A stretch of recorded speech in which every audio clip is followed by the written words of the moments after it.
Hey, hashtag, it's AJ. And I'm Tim. And we just finished the 3-episode premiere of Andor. Andor is a spin-off Star Wars show from the movie Rogue One, starring Cassian Andor, played by Diego Luna. And it kind of details his origin stories as like a rebel slash smuggler. So AJ, what did you think about like the set pieces of the show? Well, I'm glad you asked because this is the first Star Wars show with practical sets. And it 100% shows when we're watching this show.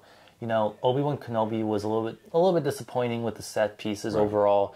And Mando 2, they used the same sets. But this show is doing a lot more practical stuff, and I'm very much enjoying seeing all that in action.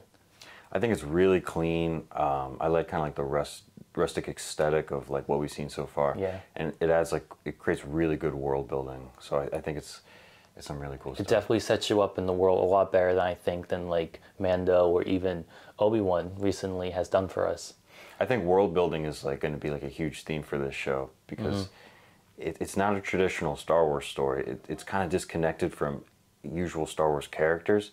It really is like its own story just set in the universe. So I think a lot of hardcore fans are really going to like that. But what do you think about episode 3? Because lots of people have been talking about episode 3 and how it finally picks up the story.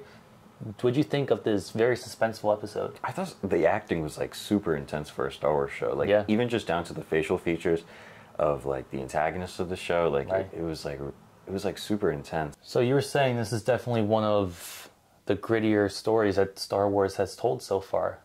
It definitely feels like a lot grittier, like a lot more mature, like it has that edge. And you'll see that like with the dialogue and some of the subject matter, like it doesn't, like obviously like I feel like it is for like a broad audience, but at the same time it feels like it's going to be a darker story in the series. You mentioned too, but this is the first time a character has sworn on screen. Right, people for the series. People on the internet are kind of going wild about it, and it's not even like a huge swear word. It's not a huge deal, but like it's kind of like it's shocking to see in this IP, you know, Star Wars. Yeah, it shows them, I think, going in a more mature direction, like you said, and that means they could even make more mature stories in the future. Yeah.